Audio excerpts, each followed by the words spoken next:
Hello everybody, this is Evan with Tabletop Gaming Guild, and today I'm going to bring you a high-level overview of Salerno 43 by GMT Games.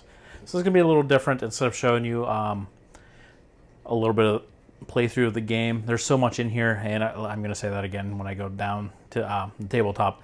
There's so much into this game here that I'm not going to take you through a whole turn or anything like that. I'm just going to show you kind of, like as I said, the high level of the game and give you my opinions of that here. So let's head down to the tabletop and see what we got going on, all right?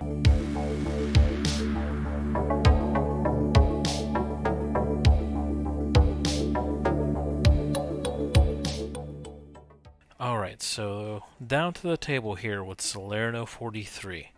So Salerno 43, this is a refight of the Allied invasion of Italy in September of 1943 during World War II. So Salerno here, I'm going to bring this in here. So Salerno there, bring it onto the Google map for you. It's right there in Italy. Give you a little context of where it would be. And on September 9th of 1943, the Allies invaded and landed on a couple beaches here just outside of Salerno.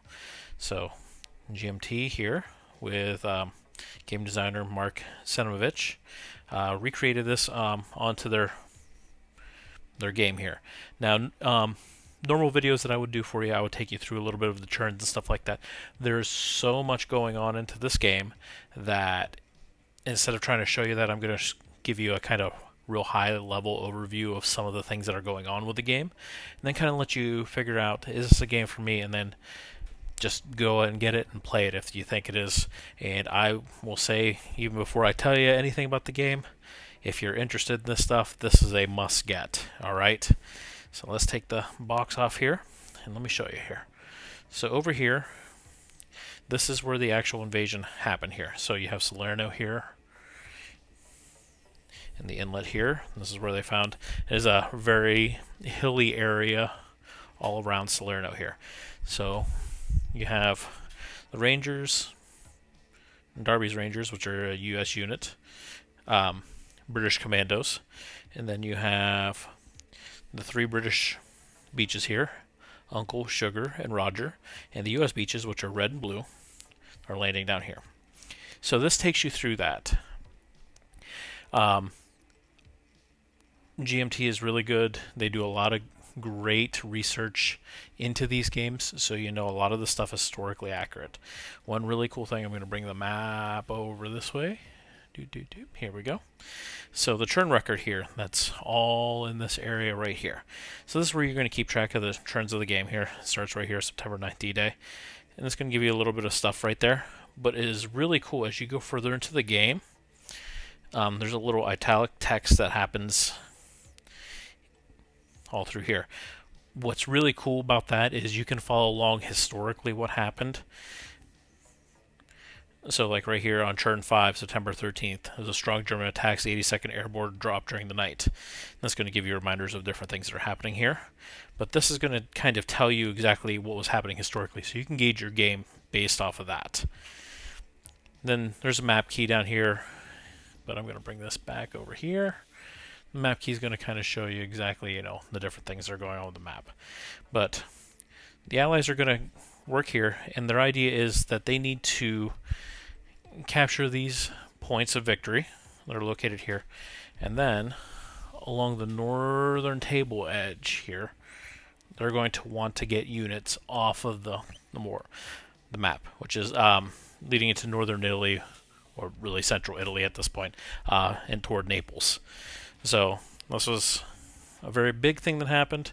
It was a year before D-Day, the second naval landing in the European theater, which once the Allies saw that it was successful, led to planning for the big one, on D-Day, which is another title that Mark Senovich did using his system here. So this system is built off a lot of the other war games that use these chit counters here, which I'm going to put a couple in my hand and bring up to you to kind of show you what's going on.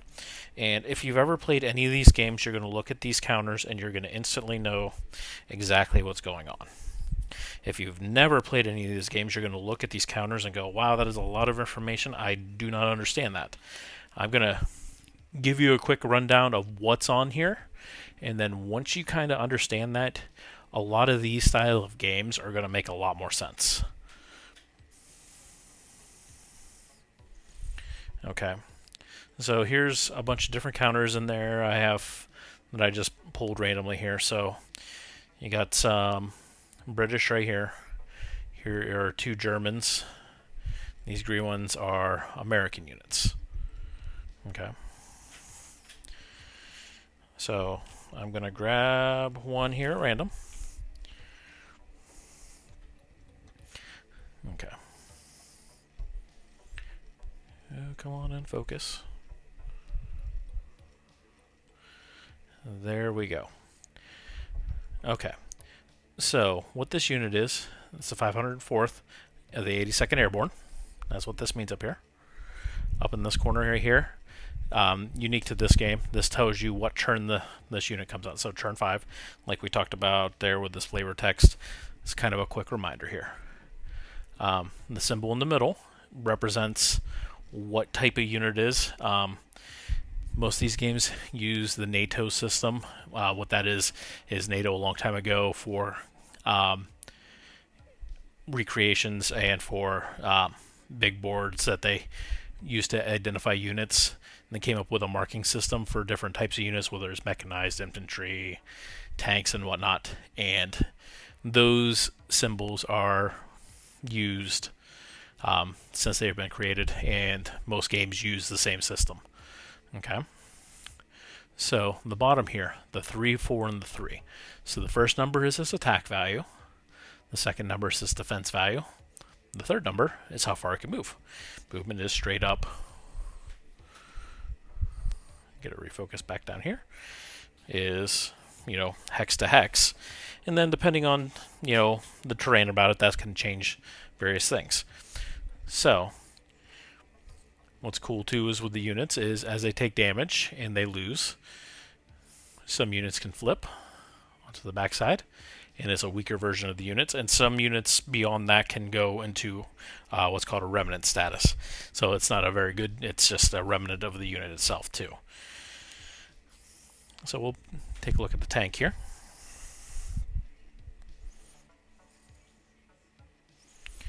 Okay. So same exact thing. So unit over here, Roger. So it's coming along Roger Beach, which is right over here. So you can get an attack, defense, hit, movement. So there's a smaller number in there, and that's the armor value. And I'll talk about that here in a little bit. So all the units are exactly the same.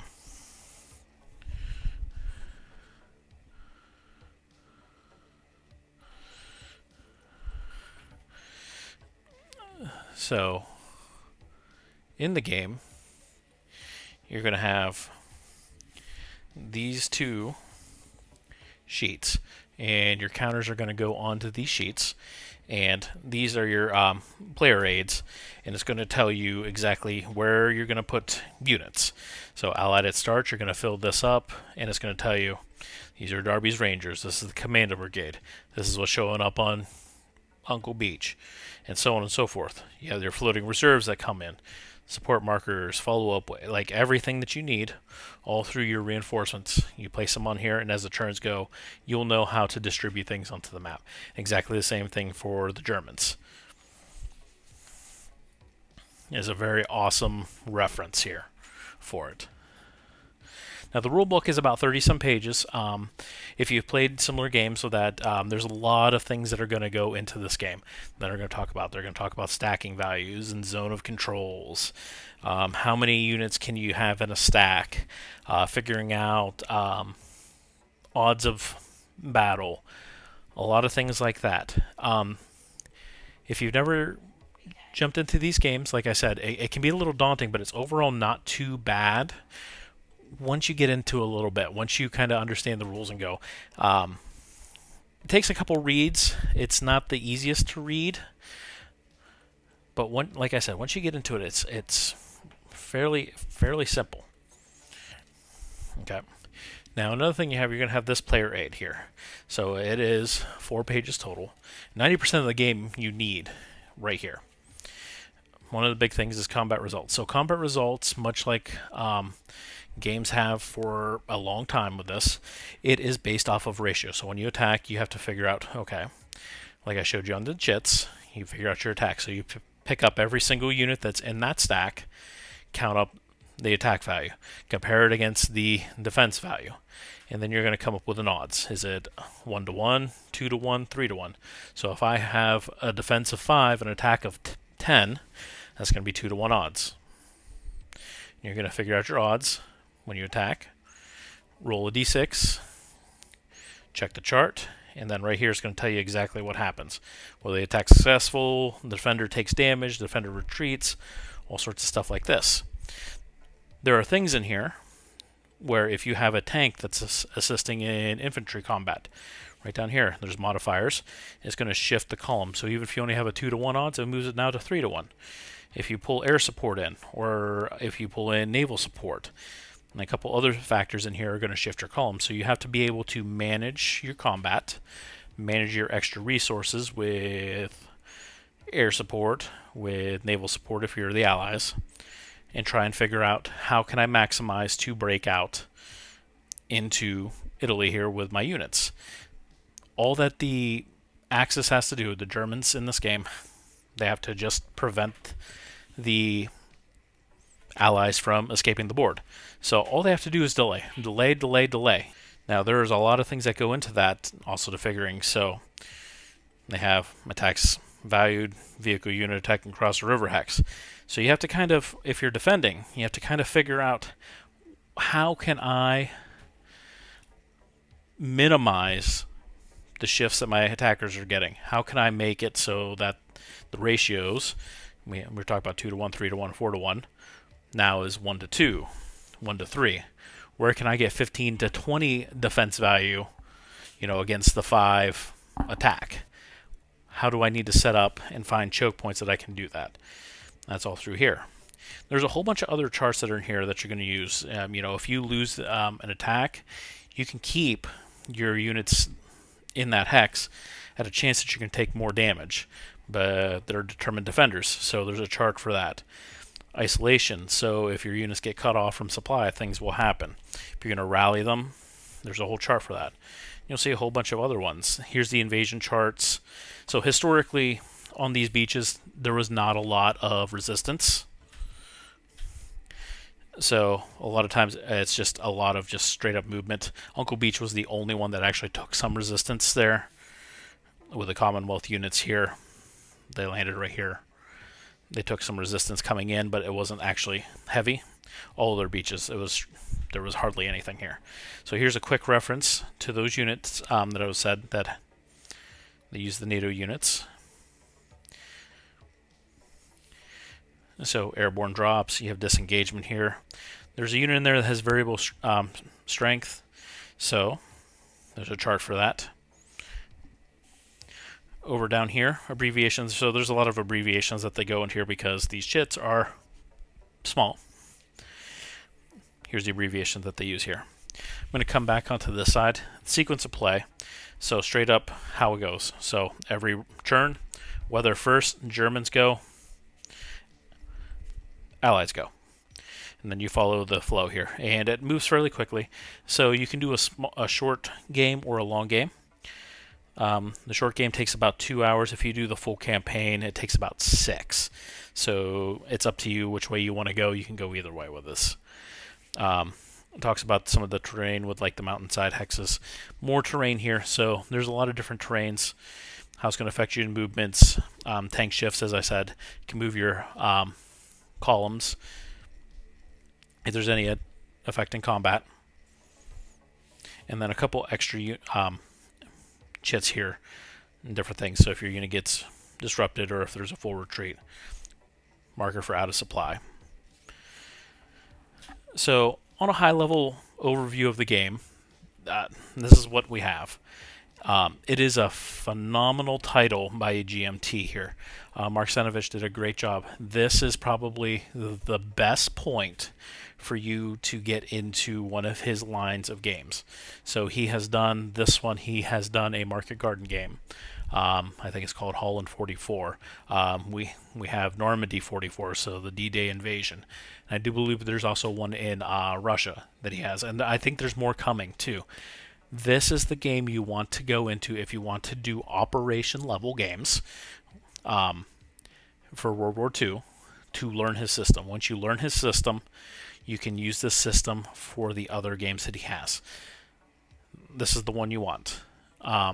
You can get this. You can play this by yourself as the counters that are in there. It's one sheet, and it's just these 2 pages. You could play this by yourself and spend 2 to 3 hours on the short scenario and play it and learn the system pretty well. And then you were prepared to play any of his other games. Truly recommend this. Normally at this point, this is where I would take you up from the tabletop and give you my final thoughts, but I'm just going to tell you right here, like much I have. If you are interested in any kind of these war games from GMT, if you want to learn these operational level things, this is the one to get. I cannot recommend this enough. Get this game. You will absolutely love it. And it's going to lead you into the further operations that he has, and it's only going to get you more awesome fun times playing these.